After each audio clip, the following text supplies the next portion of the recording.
It's time for the Impatient Investor with Andrew Lanoy. Hey everyone, I had a great interview and conversation with my good friend Ken McElroy. Ken is the CEO of MC Companies. They own and operate about $1 billion of residential real estate, ground up development and construction. He's also a rich dad advisor, best-selling author, and all-around really great guy. Hope you enjoy. Hey Ken, welcome to the show. How you doing, man? Hey, how's it going, brother? Good, doing good. So there's a lot of content out there on your background and how you kind of got started in the business. So I don't think we need to go too deep in that. But one question for you is, you made this transition from being an owner and an operations guy, really heavy operations background, and a lot of your time now is spent in the real estate education space. And maybe talk about how you made that transition, or why you're so passionate about teaching people about real estate.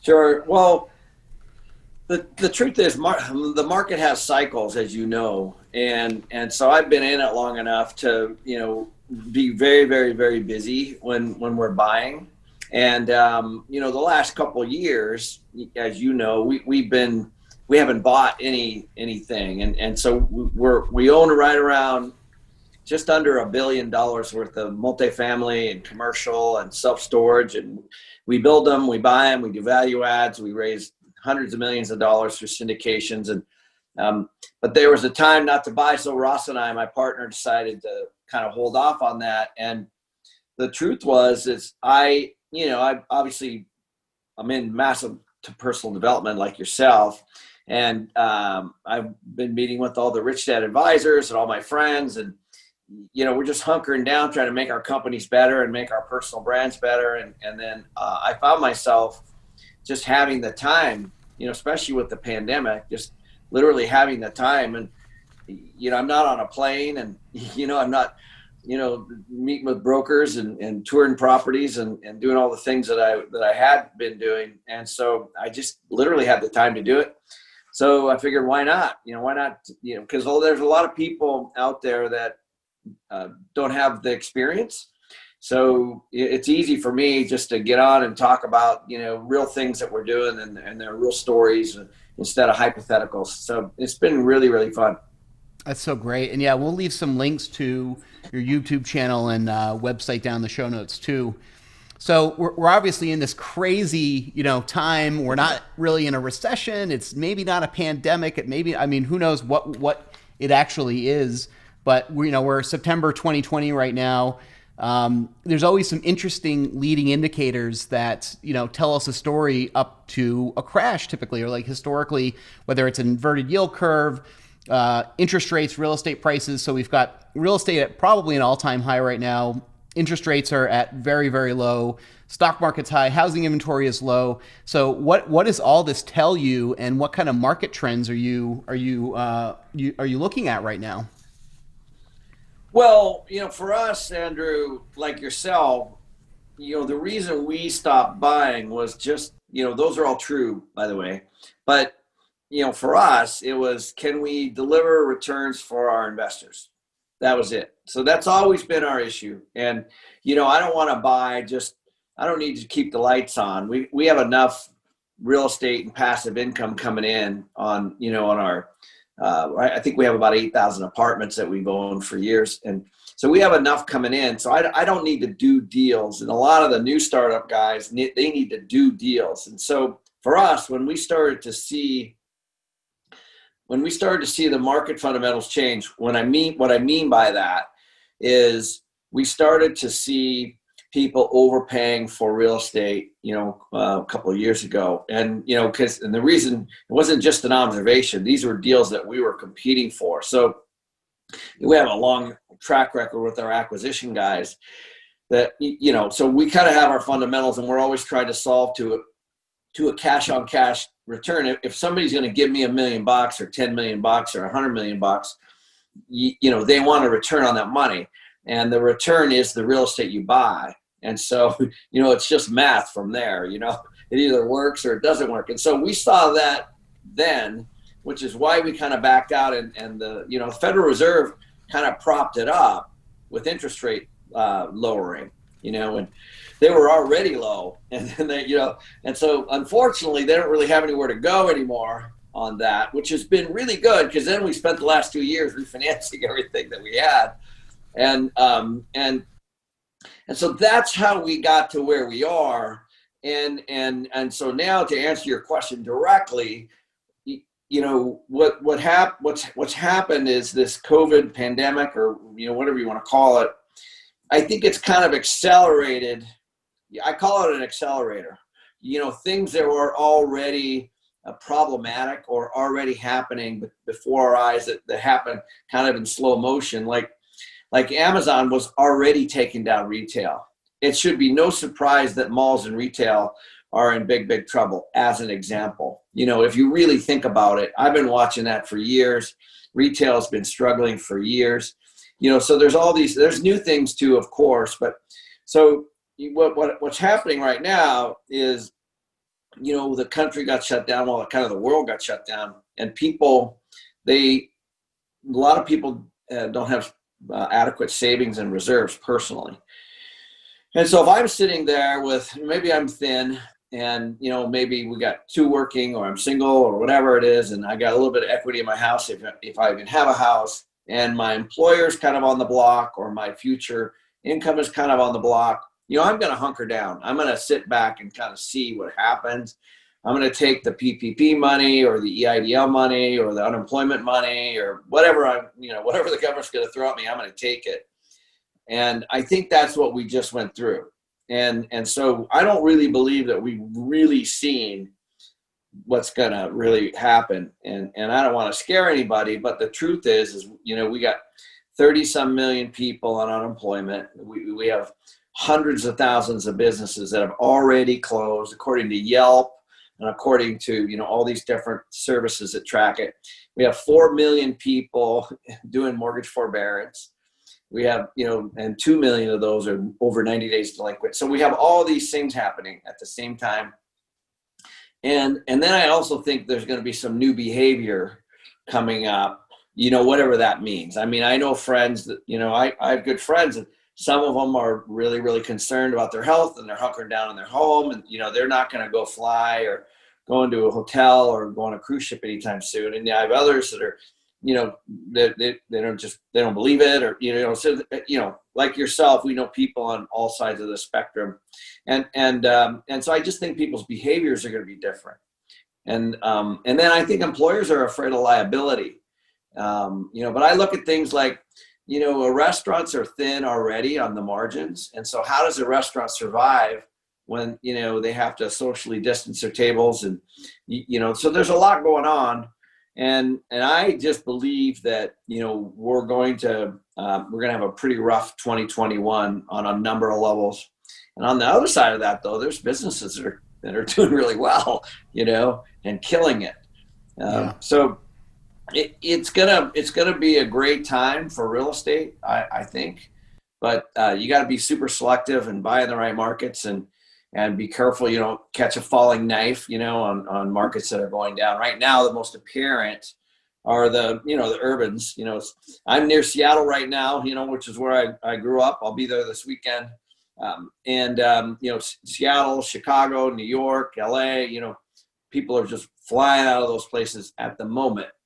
And, it's creating some, I would consider to be short-term, drops. So people are hunkering down. I don't blame them for not wanting to list their home. I don't blame them for not wanting to move right now, because they don't know if they're going to work or where they're going to be. And, so that's why listings are down, and that's why prices are going skyrocket right now. Inventory is the lowest it's ever been. A little further to that. So obviously there's this big, exodus happening in a lot of the big markets, just like you said, New York and California. So what happens, do you think? I mean, what happens to these cities? Some of the real estate is just incredibly expensive in those areas. And obviously, if you're working from home, you're a Google engineer making a couple $100,000 a year. Do you really want to pay $4,200 for a apartment in Cupertino or whatever, when you can go get a pretty nice house in Salt Lake City or even here in Phoenix for a heck of a lot less? a lot of these cities historically have been pretty resilient. I mean, what happens to these cities over some amount of time when all this kind of exodus, I guess, stops? Well, I think what's happened is this. What this has done is it's we always had WebEx, we've always had Zoom, we've always had these things, right? Now they're like a necessity. They've always been there.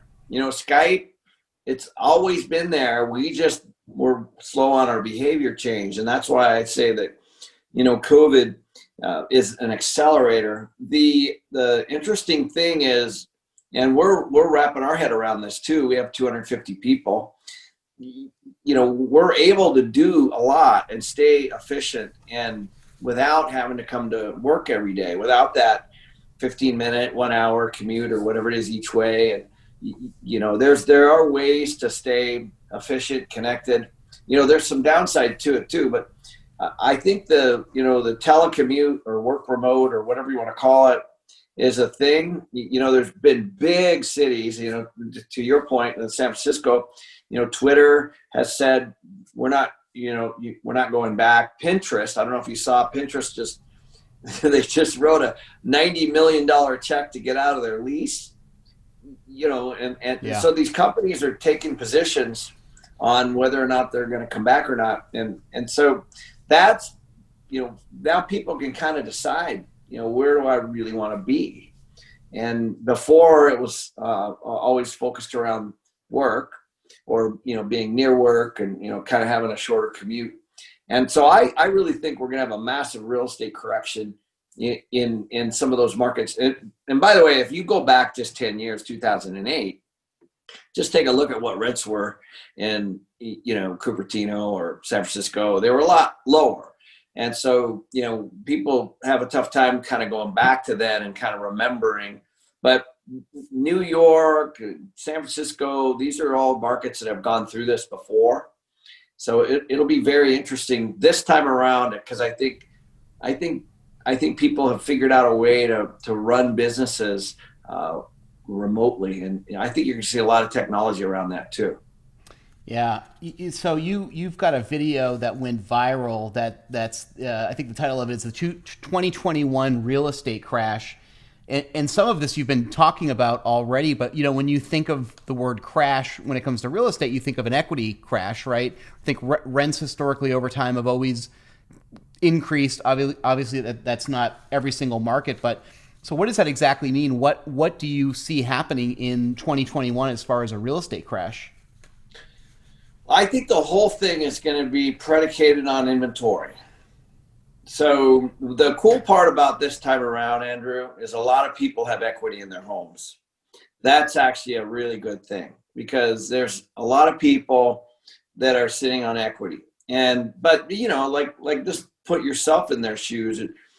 Let's say you got 100 or 200 in equity, and you're living somewhere and you don't know whether or not you're going to, have any income because your employer shut down, or maybe your own business shut down, or maybe one of your significant other lost their job, or whatever it might have been.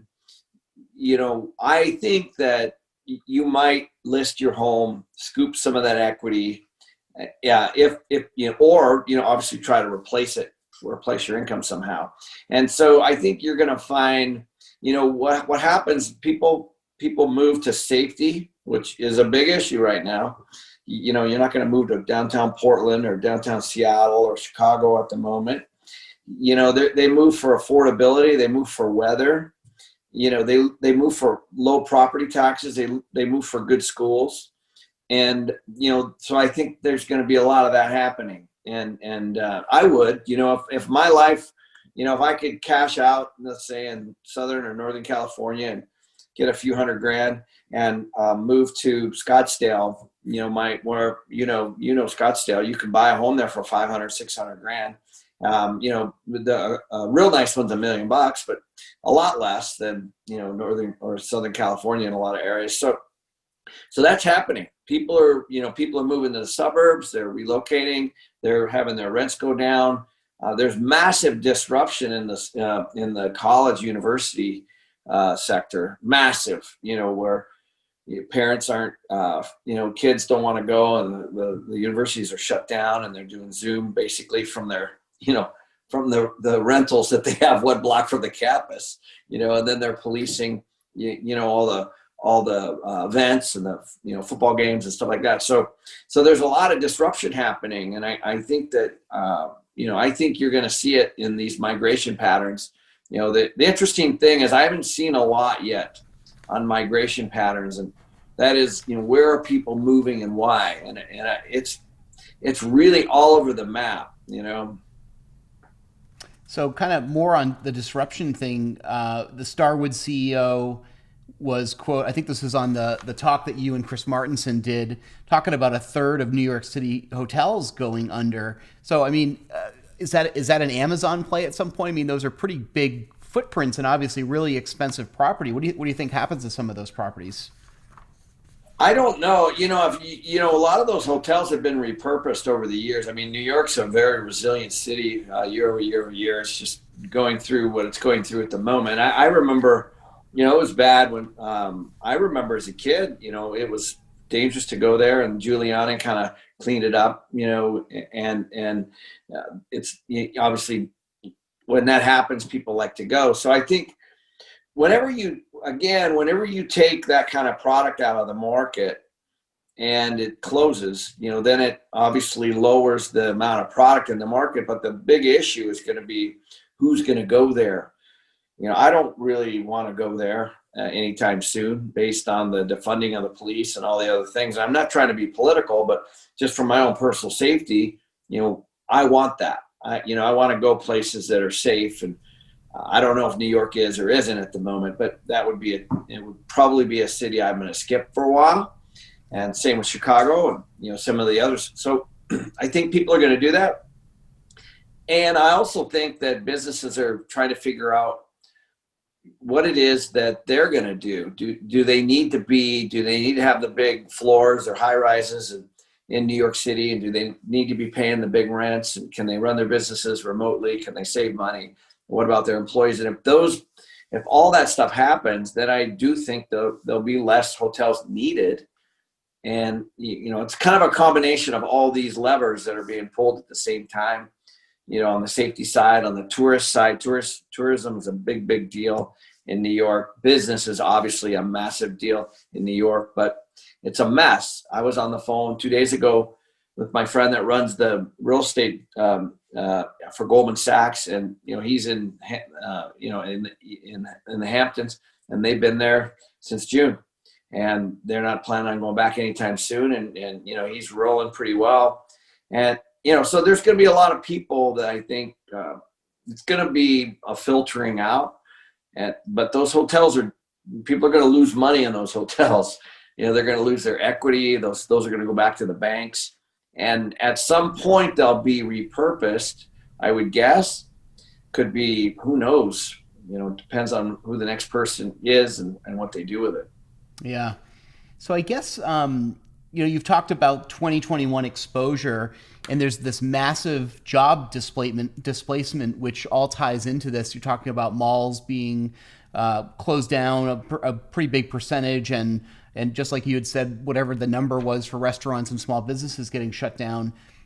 You think it's hard to say what the country is going to look like in 5 or 10 years, just as far as certain segments of the job market gone. Like, all of my friends in the concert business are not working right now for the most part. Sports, like, slowly starting to come back. What happens? Do you think more entrepreneurs step in at this point and work on creating jobs? There were certainly ones that happened during the subprime crash where there was like an Airbnb or Uber. So I got to think that there's so many more problems now than there was 7 months ago, right? What's your take on that? Do you think entrepreneurs are going to kind of step up and really work to create more jobs? I do. I think this is going to be an interesting time, because I think it's going to largely, I think a lot of people are going to realize how at risk they were with their paycheck. And we've been talking about this. You and I talk about this all the time. You need to have multiple streams of income. You don't have to quit your job, but you need to have multiple streams of income. And so when you are reliant on one thing, and it's not yours. You're not controlling the income and the expenses. I think that's risky, and that's proved out right now.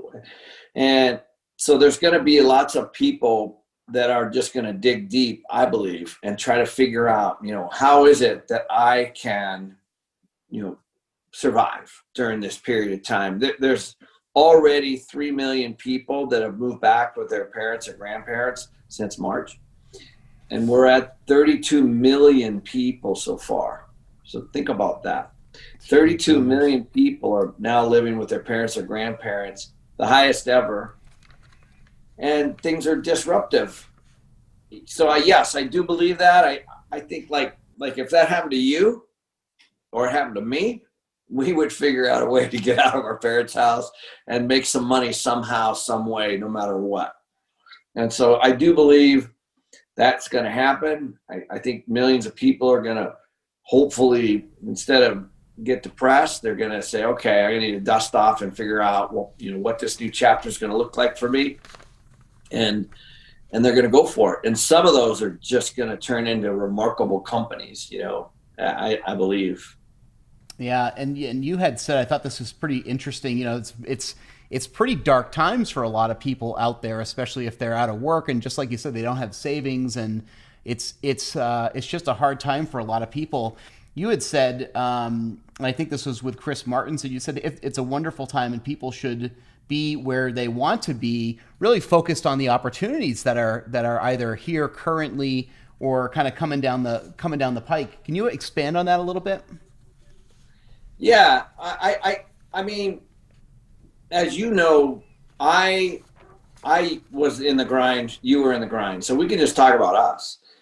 I was corporate, you were corporate. We were both climbing whatever we climbed. We made money. We were doing well. You did it in the entertainment industry. I did it in the real estate industry. When we went out on our own, it was tough. And after a couple of years, it became easier. And then our lifestyle changed. For me, I ended up being where I wanted to be. I ended up having a home in Scottsdale and a home in Coeur d'Alene, Idaho, which is where I am now, and raising my kids the way I wanted to raise them, sending them to schools that I wanted to send them to, spending the time that I wanted with them, excuse me, going on vacations wherever I wanted, whenever I wanted. And so I think that people will start to realize that they now can do that themselves. They should be near family. They should be near water if that's where they want to be. They should be in the woods if that's where they should be, on a farm on 100 acres if that's what they want. And they can buy that for cheap and they can still be connected. So that's what I meant by that. And, Chris did that years ago.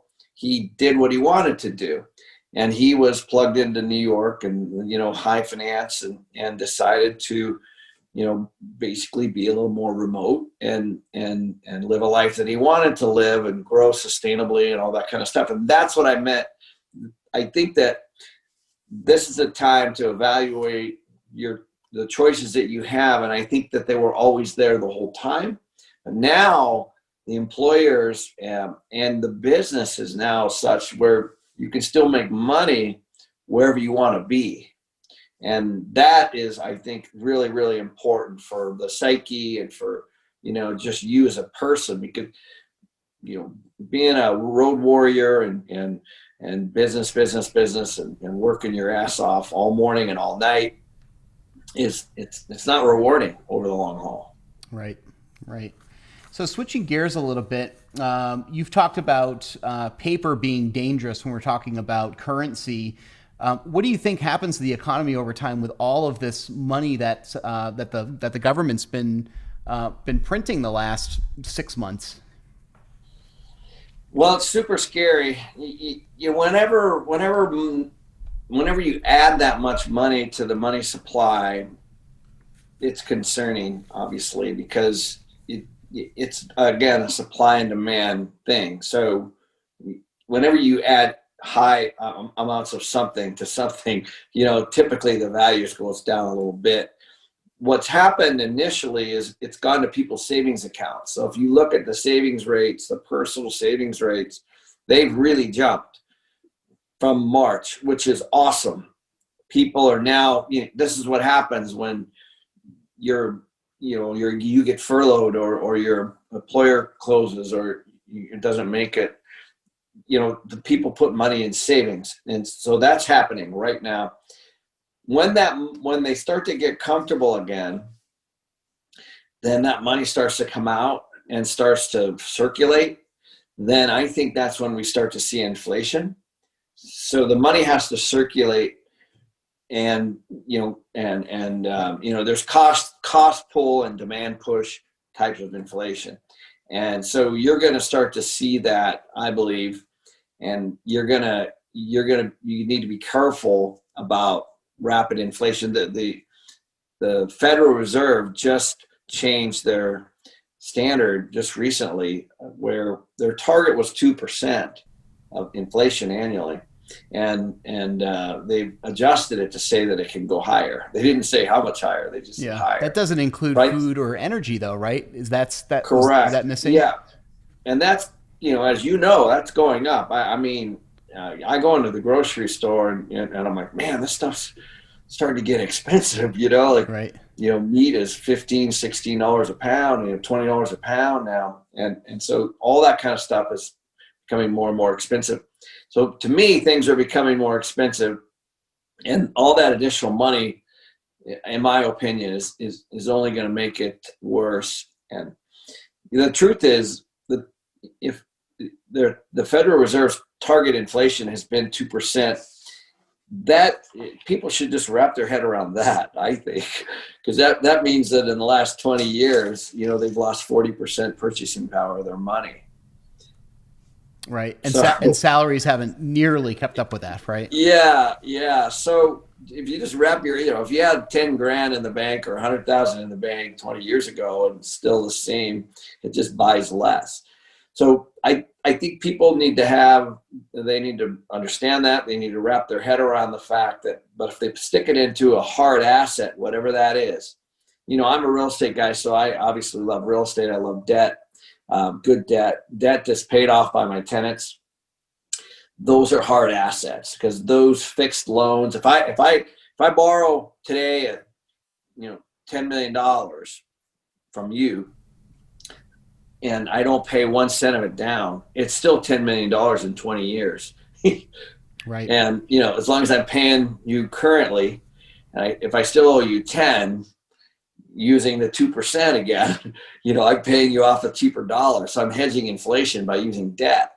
So I think people, once they just wrap their head around the fact that it's just paper and it's currency and they're printing it and there's a lot of it coming, they should probably not be too heavy in savings and start to look for things that are inflation adjusted so that they're not going backwards. That's what I meant by that.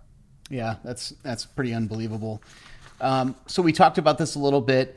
Retail's having a really hard time. Some of that's really not a surprise. Office space, certainly that's really struggling right now. Malls, restaurants. We're both in residential real estate, which, I wake up every day and I'm thankful for being in residential real estate and affordable housing. How do you see all the moratoriums that are happening? How do you see that affecting mortgages and occupancy when all this kind of starts to shake out? Well, I think the government, if you look at history, really back from the early 20s, or actually before that even, the governments are always concerned about housing and food. And so I think we're in a really good spot. Rentals were severely undersupplied before COVID. I think that by 2030, we were supposed to hit, equilibrium. But from 2008 to about 2013, 14, there wasn't a lot of new housing being built because we were just kind of, dusting ourselves off from the last recession. So we were already undersupplied on the rental housing side. So it's interesting that, on one hand, I'm calling it a crash. On the other hand, I do believe that, we're going to have a rental housing shortage, and even more so now because people are, trying to keep their homes. They're going to move out of their homes. They're going to downsize. They're going to do whatever they have to do to survive financially. And in '08, this is not '08, there's a whole heck of a lot of people that got displaced to rentals. And that's actually the reason, Andrew, that we got the rental boom. It was because of the crash in '08 that people spilled out of homes, and they put all this pressure on the rental market, and we weren't able to keep up. And so individual markets where people were going, the migration patterns like Austin, people were going there because of jobs. There wasn't enough housing. And so the rents were going up $50, $100 every time that they renewed. And that's why we got this big jump. And that's why the real estate prices went up. So that's what happened in the last time. And this got, disrupted a different way. But the truth is we have, I think it's close to 30 million people that are, having a tough time paying their rent that are being protected right now through the CDC eviction order. And then we have the forbearance stuff that's supposed to end at the end of September, but they can renew it again for another 6 months, but they have to prove hardship. So in both cases, both on the rental side come January and both on the mortgage side, they have to prove hardship. And a lot of people have hardship, but it's going to be interesting. At some point, they're going to have to pay the piper. And if the renters actually, believe it or not, I think have less at risk, because if you can't pay your mortgage, you haven't paid for 5-6 months, let's say, by the end of the year or early next year, you also have the jeopardy of your equity going down as a result of all this flooded inventory. So I believe that we're going to have a massive inventory that's going to hit the market at the end of the year after forbearance and spring and next summer. And I think that's going to disrupt a lot of markets because of the supply side. The renter stuff kind of works itself out. People's credit get dinged, landlords take it in the shorts. Some of the deals go back to the lenders. Renters roommate up, they figure stuff out, and so that happened in '08. It was we started seeing it there. Our collections went way down. And so, all that happens at the same time. And so I think you're going to have a lot of movement on the evictions and apartments. I think people are going to go to family. They're going to go to weather. They're going to go to jobs. They're going to go to safety. They're going to go to affordability. All that's going to happen. And everyone's going to have a different agenda and a different want. So all that's going to happen, I think, in the next 14, 15 months. Yeah, and I think people, especially at least the families that I know, mom and dad at home, working from home, 3 kids, they would give their left arm for another bedroom or another office or more space, right? So even more of a reason to kind of get out of these more expensive cities and markets. Part of your business is new construction and ground up development. I know some costs right now are much higher than they were in the past. Do you think that's a trend that continues just as far as construction costs, or you think that kind of all settles out on the other side of this? Well, that's a bit of a loaded question. It's a great question, but the reason is there's a lot of things that push on that. So I do think a lot of subcontractors are going to go out of business. Lenders are definitely going to get way more stringent on loaning money, especially on new construction, because there's no collateral. It's just vacant land, and it's against a personal individual when you go get a construction loan. So you're going to have, there's going to be lenders are going to want to lend, but they can't because there might not be somebody that can buy that place. And there's just all this disruption around the lending market on new construction. So I do think we're going to have a little bit of a blip there. the supply chains are really a big issue. So in other words, the drywall, the lumber, from Canada, or some of the stonework maybe from Mexico, or stuff that's even locally, that relies on something else. Like I have a friend that's in the manufacturing business, and most of his steel was coming from overseas, and that's been disrupted. So some of the supply chains are going to disrupt, and they already are. And as you can see, we're running out of things. There's lots of, the reorder part is just not happening because everybody's kind of, mobilized, I guess. And so all of that's going to be determined on the construction costs.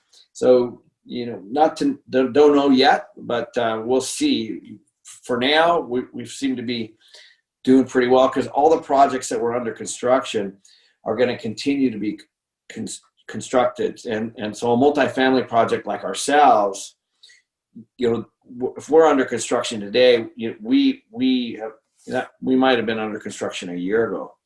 These things can take a couple of years to finish. And so if they're already funded and we're already pulling draws and we already have all that stuff happening, those are going to be safe. It's when all that stuff runs out and the completion of those office buildings or retail buildings or multifamily buildings, we're already seeing 1 to 2 months concessions in some markets like Dallas for apartments for a new renter. So we hadn't seen that since 2008. So you're starting to see things pop up as all the stuff that's kind of in motion right now. It could be a single family home. A single family home could take, 4 to 6 months to build. It could be a year, could be a year and a half, depending on the size and all the other things and the complexity. All that stuff will be finished. All that stuff will determine if somebody's going to be able to buy that or not buy that, and then whether the lender will lend again, because lenders lend to people who can pay them back, and so that's all a bit fuzzy as well. So it'll be interesting. Yeah. So one more question on the education side.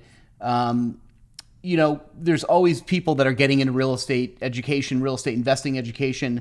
What would you tell people right now where they're looking to? Someone says, I want to invest in real estate right now in 2020. What's your recommendation? And assume that they're into personal development and can really learn and go the education route. What would you tell them? Well, real estate exists for people, so not the other way around.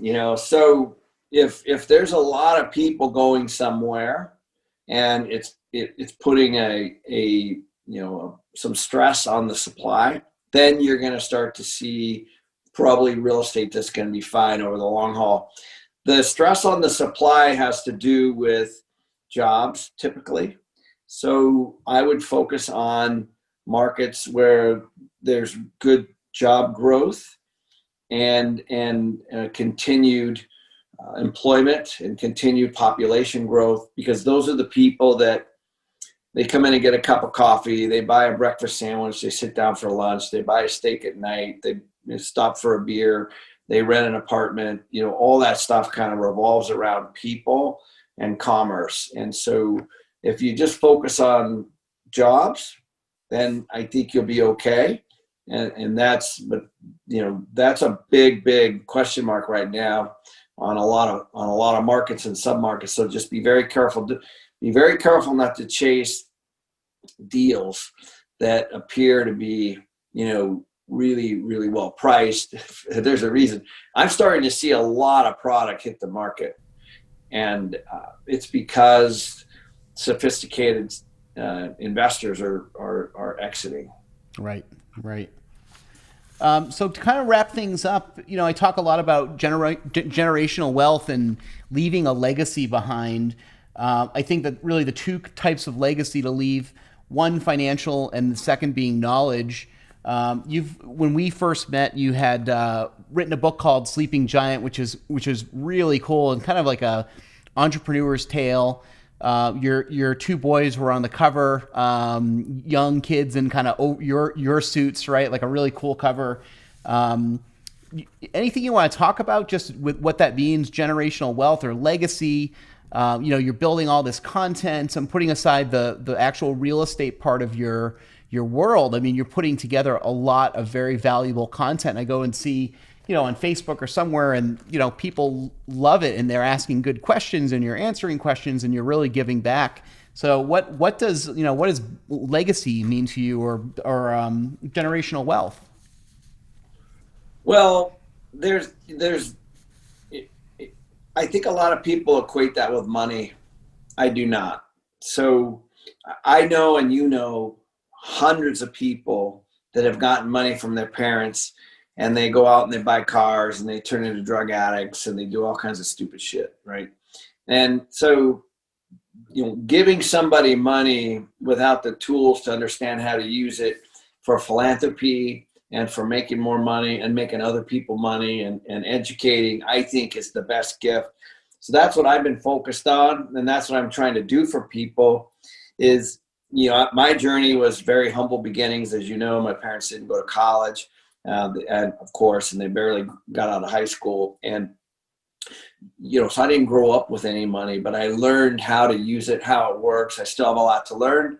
I'm trying to teach that to my kids. That's certainly working. But I also want people to make good decisions, get some of that reoccurring cash flow, get some of that passive income that we talk a lot about. And then you can focus on the real things that are important the most, which is, in my opinion, your health, your relationships, your family, your friends, and then the real estate and the money should be working for you. And you should be able to do what you want. And I think a lot of people think of it the other way around, is they work really, really hard and then they spend the money to go do what they want. I want that stuff to be producing what I want, so that I can, literally take a look at, and now the only issue I have, Andrew, is managing my time. How do I want to spend my time? And that's really freeing, because you don't have to worry about the money. And so if we can teach people how to get to that spot, then they can spend time with their families. They're not going to spend all hours at work. They're going to be home with their kids for dinner and those kinds of things. So for me, if I can help teach that financial education on the front end, then perhaps they can bring that into their own families, and then teach that to their kids through things like the cash flow game and some of the other things. Their school does not set you up very well for education. I think it does an okay job from math and writing and arithmetic. It doesn't teach you leadership. It doesn't teach you relationships, and how to navigate through those. It doesn't teach you about money. It doesn't teach you how to invest or things to ask. And so the more you can do that, then I think you can, your kids learn from what you do, not from what you say. And so that's what I've been trying to do with my own kids. And that's what I've been trying to do. That's why I like this social media platform, because all I got to do is show people what I'm doing, and if I can show people what I'm doing, then they can see it. And it's not me just standing on some stage, saying, buy this and do this. I'm actually doing it, and I'm showing them how to do it. That's great. Hey, I really appreciate you taking the time today to talk. And what's the best place for people to reach you? What's the best website to send people to? Just send everybody to kenmcelroy.com. So KenMcElroy.com. And we've got everything there. They can go see my companies. They can go to the YouTube stuff. We got blogs. We got videos. We got forms they can download if they're, in the rental business. And we got all kinds of stuff there that's free that they can take a look at and jump on board if they're interested. Great. Thanks again. Appreciate you having you on. Sure, dude. Good seeing you as always. Thanks, man. Cheers.